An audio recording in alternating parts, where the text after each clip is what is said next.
For you, I'd give a lifetime of stability. Anything you want of me. Nothing is impossible for you. There are no words or ways to show my love, or all the thoughts I'm thinking of. 'Cause this life is no good alone. Since we've become one, I made a change. Everything I do now makes sense, and all roads end. All I do is for you. For you, I share the cup of love that overflows. And anyone who knows us knows I would change all thoughts I have for you. There is no low or high or in between of my heart that you haven't seen. 'Cause I share all I have and am. Nothing I've said's hard to understand. All I feel deeper still, and always will. All this love is for you. Every note that I play, every word I might say, every melody I feel are all for you and your appeal. Every page that I write, every day in my life will not be filled without the things that my love for you now brings. For you, I make a promise of fidelity, now and for eternity. No one could replace this love for you. I take your hand and heart and everything, and add to them a wedding ring. 'Cause this life is no good alone. Since we've become one, you're all I know. If this feeling should leave, I die. And here's why. All I am is for you. Everything I do now makes sense, and all roads end. All I do is for you. Only for you.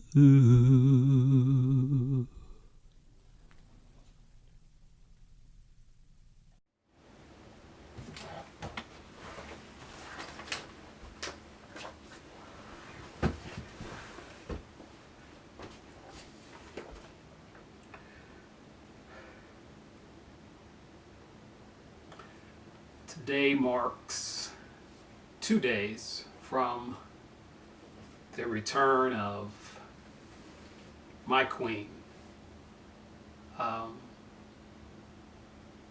pastor sometimes, but definitely my wife and my queen.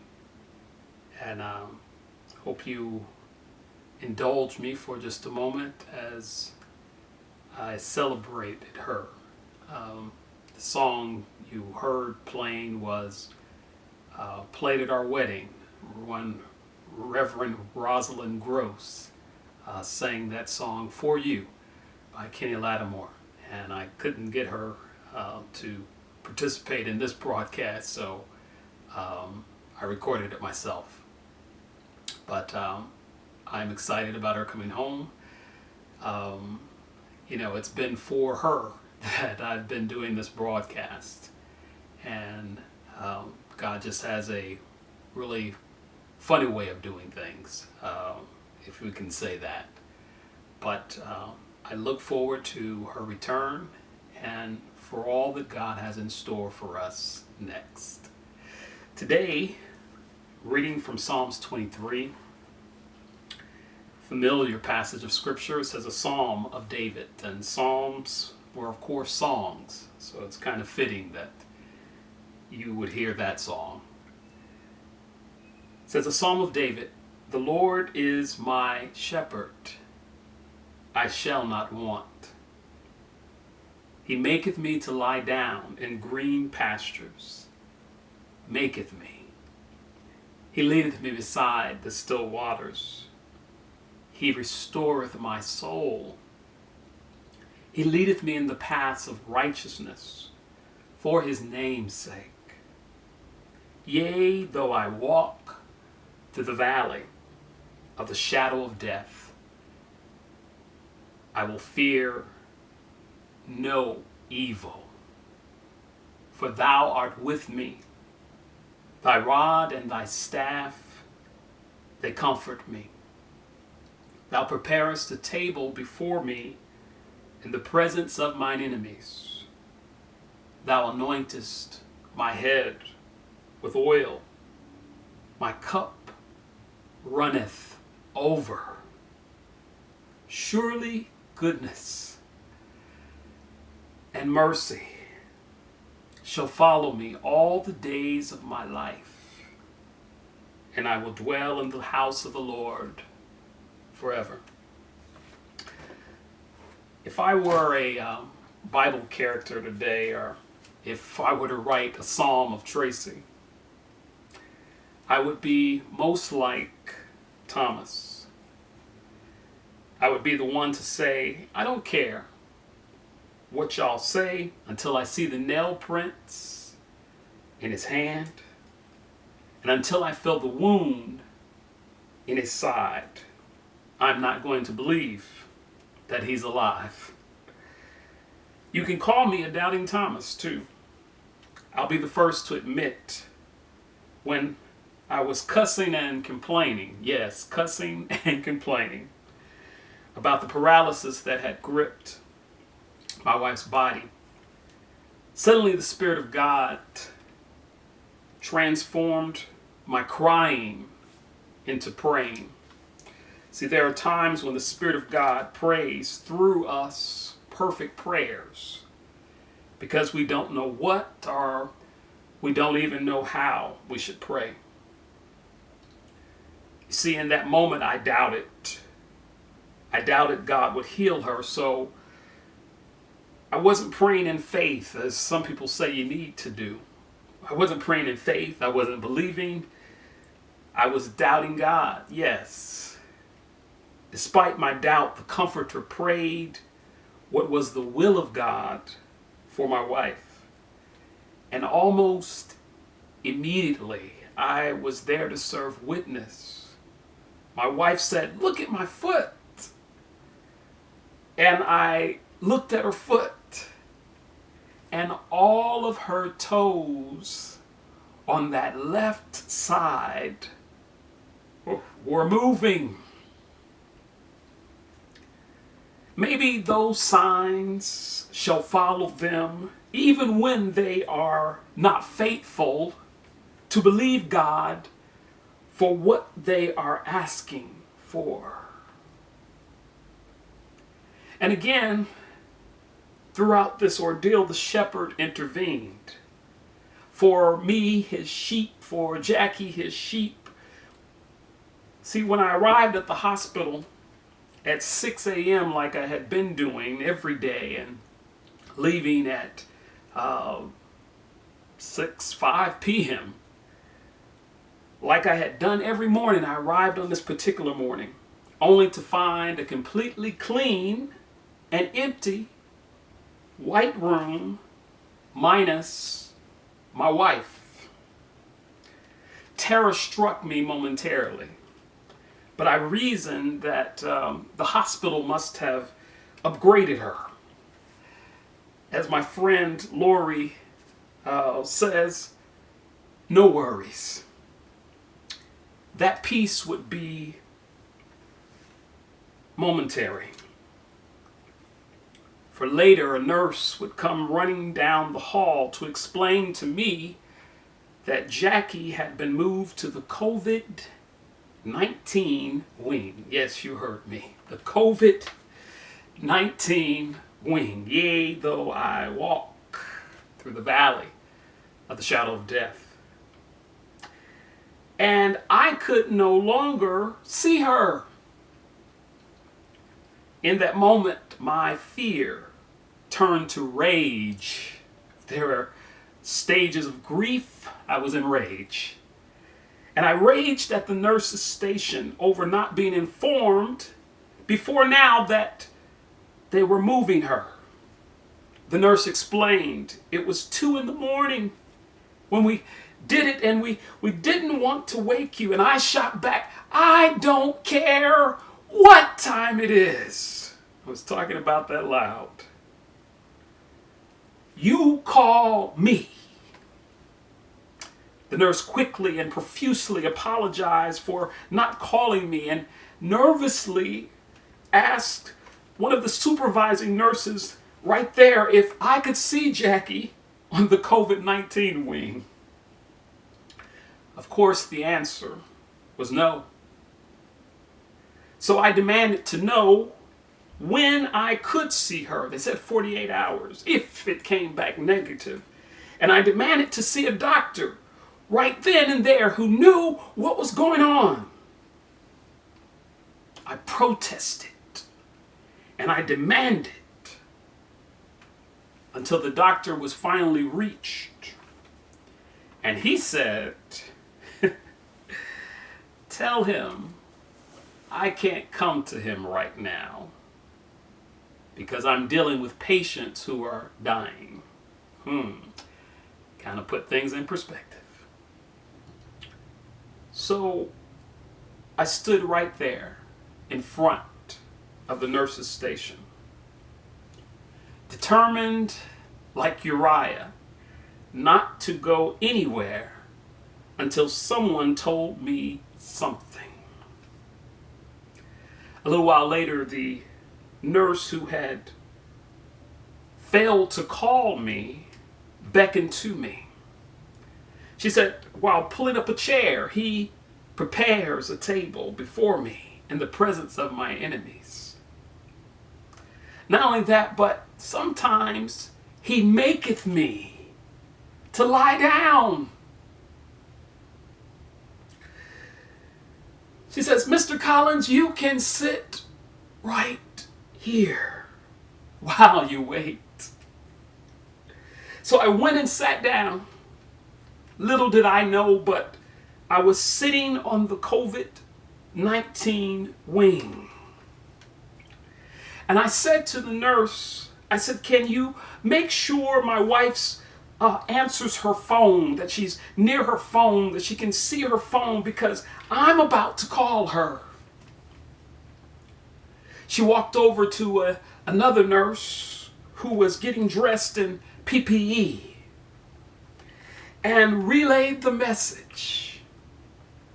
That nurse, when dressed, walked into a room, unbeknownst to me, that was Jackie's room.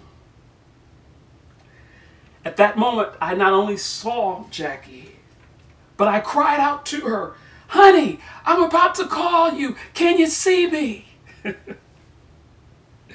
And she said, yeah, I can barely see you through, I think it was a cup in the way. It was just a little handle that we could see each other through. Once I got her on the phone, we both wept. Through the tears, I began to pray the 23rd Psalm. I said, the Lord is my shepherd. And because he is my shepherd, I shall not want. We shall not want.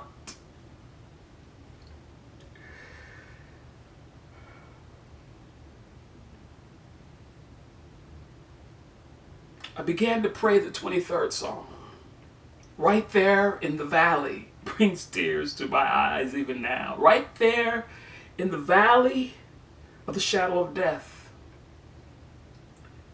And God heard not a faithful man, not a perfect man.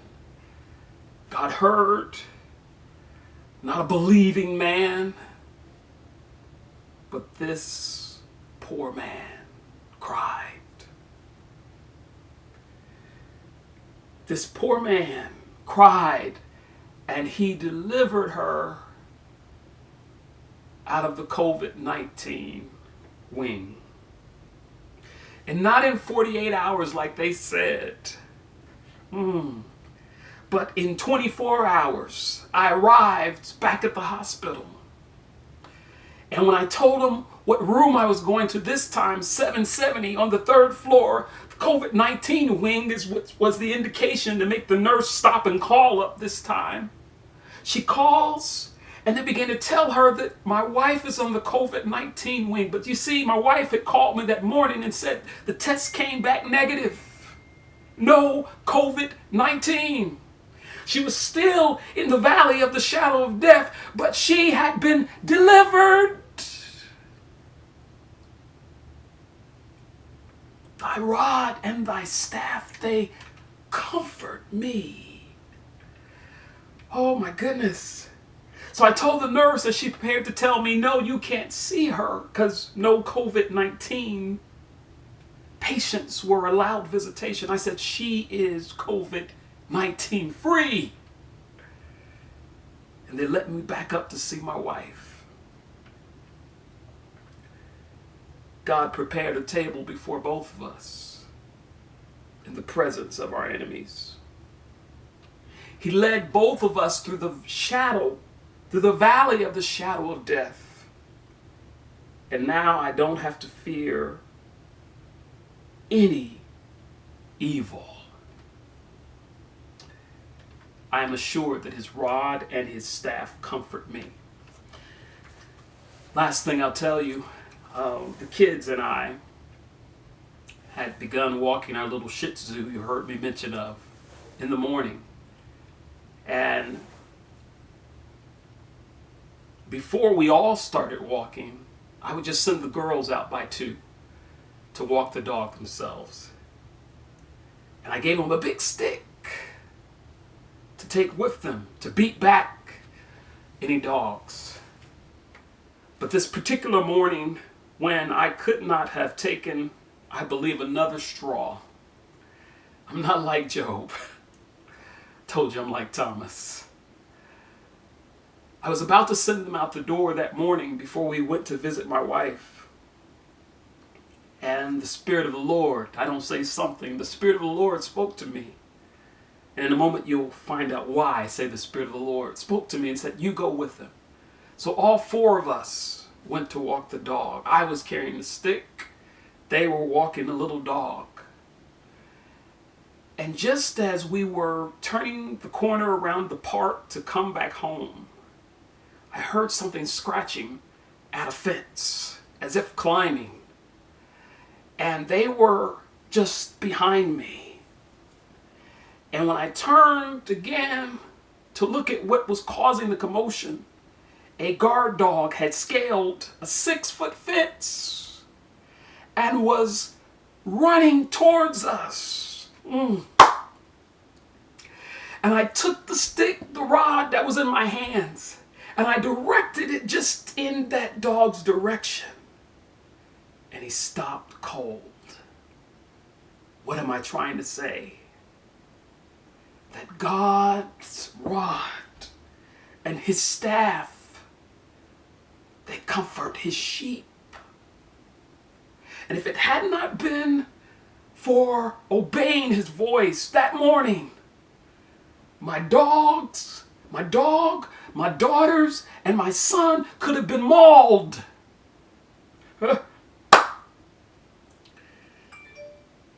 God will be there. All we've got to do is listen for his voice. Know that you and I are sheep, that smart, but I can be smart enough to follow the voice of the shepherd and have the confidence of knowing that in every situation, God will be there. The Lord is my shepherd.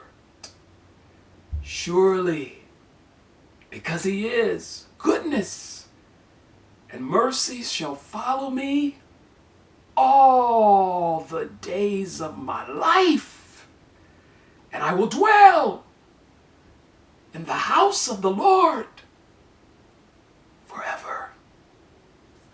Hey, church family, here is your opportunity to give. And here's how you do it. If you're at the Asbury Memorial UMC Church, you're going to go to Asbury Memorial UMC 215 Medina, Houston, Texas 77012. Or you may make use of the Cash App, which can be downloaded in the Google or iOS store. You'll go to Cash App, $ Asbury Memorial UMC. Again, that is Cash App, $ Asbury Memorial UMC. If you're at the Glenbrook United Methodist Church campus, you're going to mail your tithes and offerings to Glenbrook UMC, 8635 Glen Valley, Houston, Texas 77061. You also may make use of the Cash App. That's $ Glenbrook UMC. Thank you for your tithes and offerings.